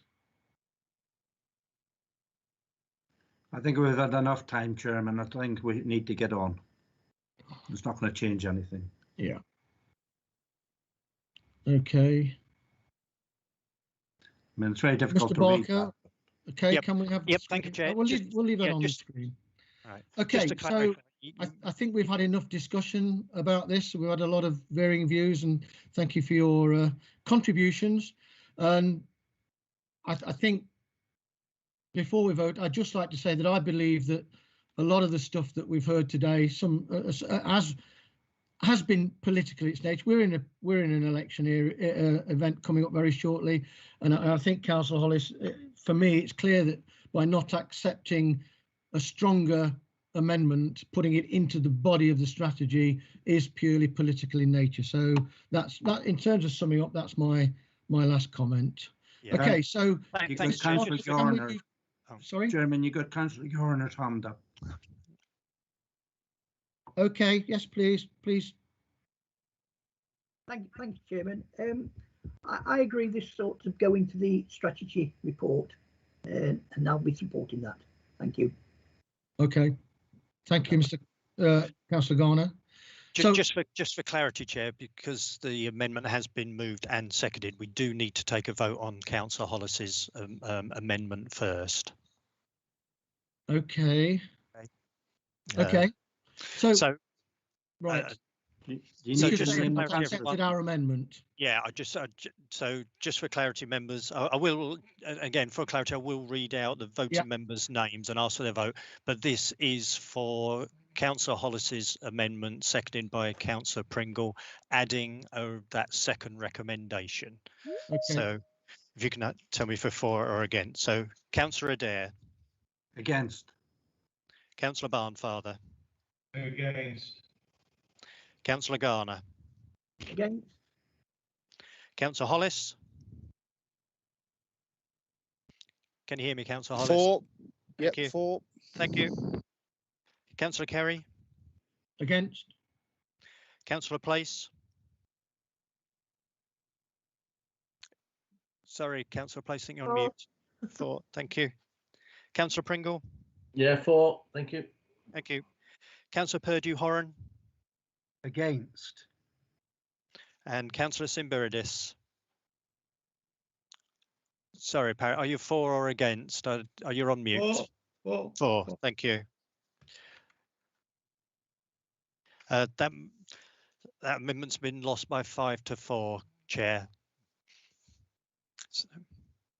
So we can move on to the vote. If you accept the amendment by Councillor Barnfather, that would include leaving the recommendation the same, but including the reference to divestment in the strategy. We can go straight to the vote on that. You're on mute, Councillor Carey. Thank you, Peter. Thanks for the clarity. I think we get it. Yep, good. So this is, I'll read out members again for clarity. I'll read out members' names in alphabetical order. And again, just to be clear, this is for leaving the recommendation virtually the same, but adding the reference to divestment to paragraph 5.3 of the actual strategy. So again, in alphabetical order, Councillor Adair. For. Councillor Barnfather. For. Councillor Garner. For. Councillor Hollis. Abstain. Okay. Councillor Kerry. For. Councillor Place. For. Councillor Pringle. For. Councillor Purdue-Horan. For. Councillor Simbiridis. For. Okay, that's carried, Chair. Thank you very much. Yeah. Okay, so we now move on to the item number 10, which is the work programme. Tamsin, may I ask you to... Sorry, Mr Chapman, did you want to say something? You're mute, Graham. I'm not sure, Eric, we're finished with the main report yet, because I thought I'd let the dust settle on the, on your amendments before I said anything. I thought, as a non-voting member, I thought it'd be sort of the right thing to do. Technically, Graham, yes, thank you for that. I mean, okay. So could I say something? Yeah, please do. Now the dust settled. What I'm quite interested, what I think is absolutely imperative that everything that's been said, and I think there's actually an amazing amount of consensus, right? I think in the end we're splitting a few hairs. That if you don't get a proper performance monitoring system installed, right, all of this will disappear. It will all continue to be at a level of generality. Yeah. Now, and I think, in a sense, William implied that when he was talking about specific firms. And I think in the end, we've got to get to a level of granularity. Now, I look at the report and I can see all the bases of a performance monitoring system. Just the bits haven't been stuck together. We're talking about a report on the metrics, which is one of the bases. We're talking about risk. We're talking about asset allocation. But they're scattered at different timescales in different systems, which mean that we won't be able to get our heads around the specifics, the sort of specifics that William was talking about. So what I would be asking for those different bits of reporting that are in there to be turned into a performance monitoring system, so we can actually get to grips with it. Because my concern is that there is now the tightest relationship I can remember between doing the right thing and the best thing. Right? The right thing is saving the planet, and the best thing is supporting our investments. And there is a real coincidence, and I think this is why there's so much consensus, despite the last half hour. So I think what I'm asking for is that happen. And I'd also say, to Councillor Hollis, I thought your amendment was quite weak. All right, you put the word consideration in there. That gives you enough scope to do nothing, right? But there you go. I also think a performance monitoring system would make sure we didn't just leave it at the level of consideration. You can contemplate anything you want. All right, you've got to, in the end, you've got to do something about it. So a performance monitoring system, I think, would support that. Now, having said that, I think we also need to know about the breadth of any performance. We're talking currently about equities, and we're talking about fixed assets, but our investments go far beyond that. Now, and I'll leave this as a question. I don't know whether the performance monitoring system, a proper one, would be able to delve into something like the passive funds as well. And I'd be interested to know that. But we'd only find, but I'd be quite happy to remain at the level of assets, and if the other, and if it's not possible. But again, it's worth examining. And also, we're obsessed with fossil fuel. Fossil fuel is just one thing that's going to be causing global warming. I mean, you also need to look at things like copper. You need quite a lot of copper for windmills, apparently. Yeah. And my final point, and it does put this in perspective, I presume that Councillor Hollis was using as a user of mobile phone, right? If he uses a mobile phone, he's using plastics. If he's using, or if he ever takes a paracetamol, right, he's using something that's derived from oil. And we need to remember. And I'm fully sympathetic about getting out of a lot of fossil fuels, but you need to remember that the world at the moment would halt without oil. Right, it would stop. Right, you wouldn't get plastics, you wouldn't get a lot of drugs, you wouldn't get aniline, you wouldn't get ethylene. Right, and you need the lot. So we do need a cautious approach to it, which actually comes back to the point of, I think, consideration in the end is quite a good word. Thank you very much. Okay, thank you, Graham. William, I don't think we should be really basing another debate around that. I think what we can do, I think your point quite clearly, Graham, is part of the work programme, and I think we need to ask Tamsin how we can incorporate a response to that in the work programme. Yes, thank you. Really get it down properly in the system. There's a very good points made. William, is it very quick? Yes, just really to say it's worthwhile reading the Schroeder's sustainable reports, because any kind of granular reporting will be at the manager level, much more at this level, I'm afraid. Yeah, okay. Mike, is that a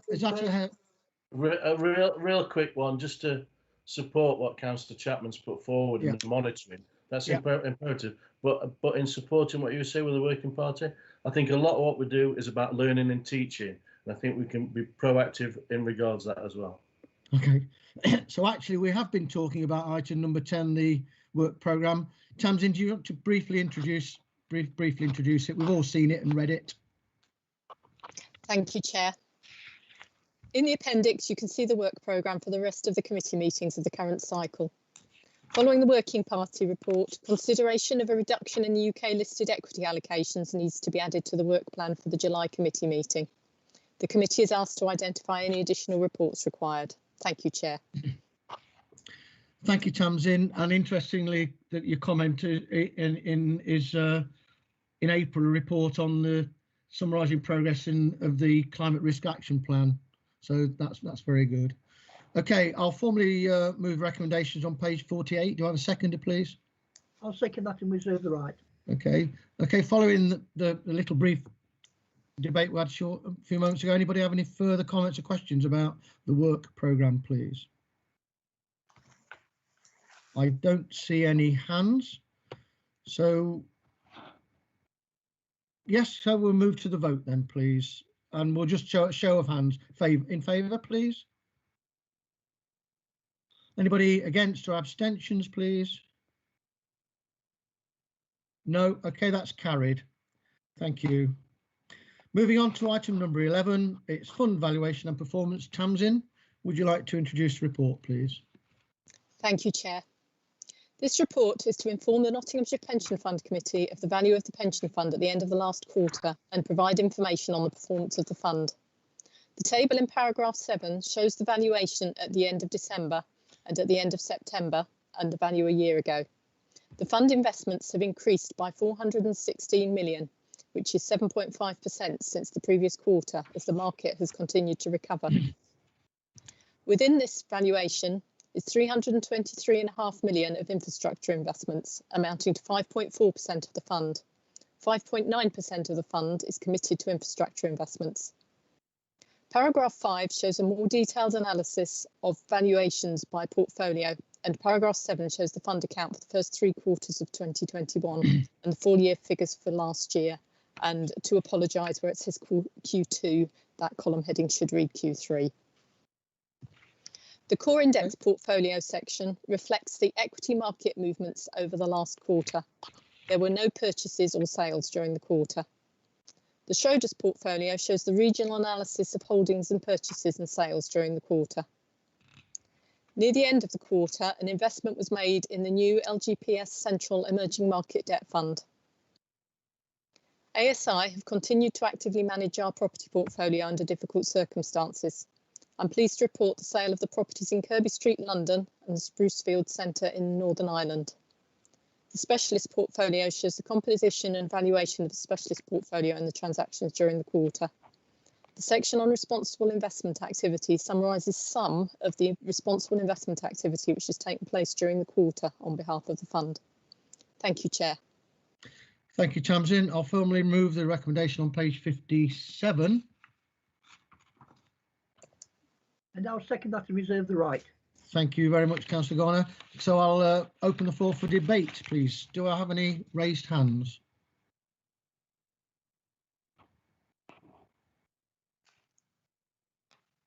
I did see one there, but it's popped off my screen.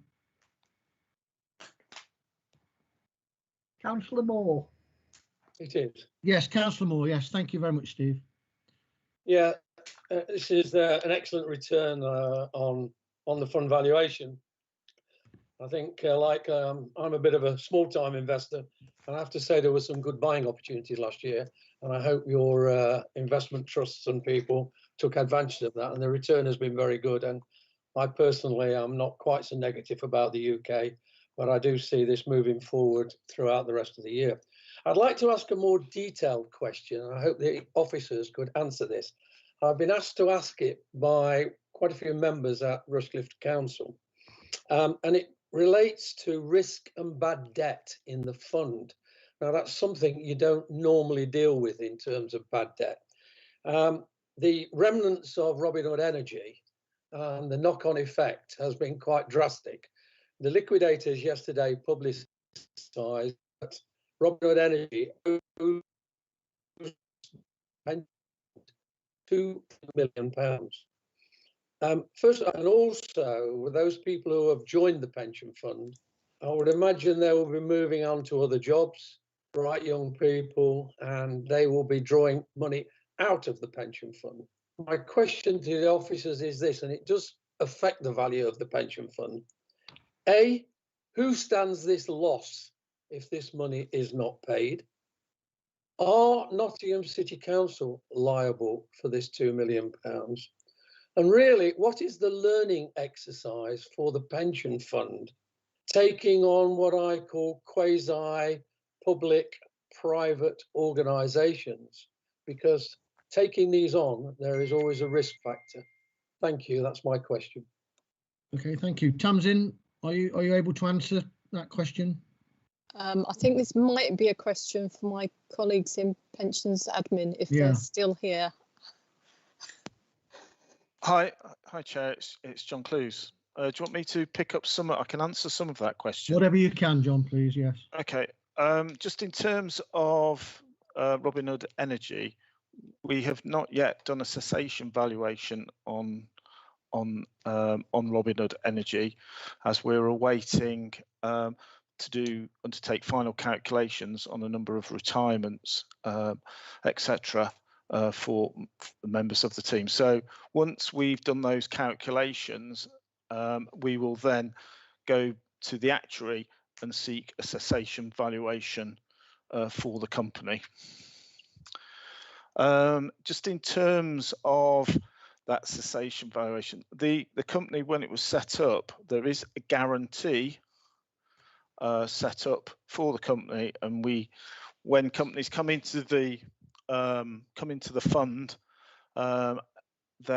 we tend to get guarantees on the liabilities for the for any liabilities that might occur should the company either fold or leave the fund. So there is an 80% guarantee on the company's liabilities.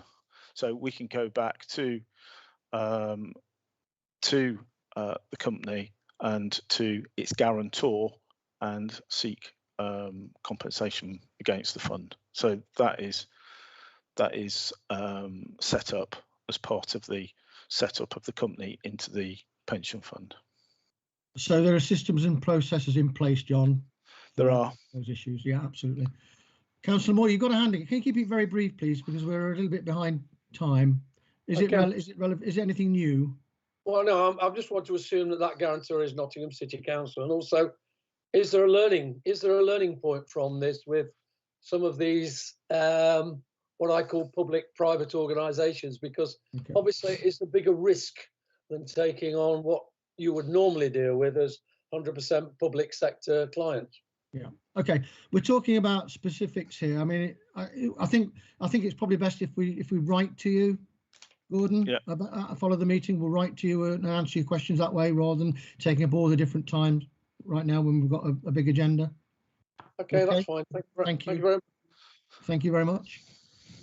Okay. Any other hands? I don't see any. So if there aren't any comments at this stage, obviously we've got fund managers later. So we'll go to the vote, please.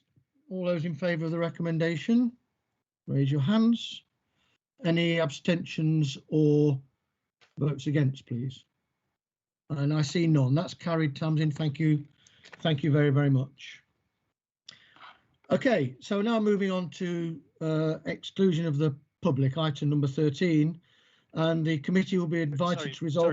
Sorry, Chair. We've got independent advisors report. Oh, sorry. William's report as item 12 before that. I'm running ahead. I'm running ahead. A little bit ahead. William, I do apologise. No problem, Chair. I'm going to be very quick indeed. Good. Although it may look quite uncertain what's going to happen in the future from a personal perspective as we end up lockdown, from a market perspective, the trends are actually quite clear. We've had a huge amount of stimulus from the government that will lead to economic recovery. That is why bond yields have risen so much over the last 6 to 9 months.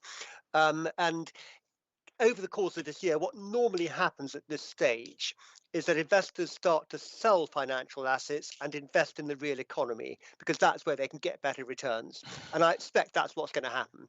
What it means is that equities usually do well in the approach to recovery, rather less well when recovery really happens. So I'm expecting equities to go sideways roughly, and bond yields probably to rise a bit further.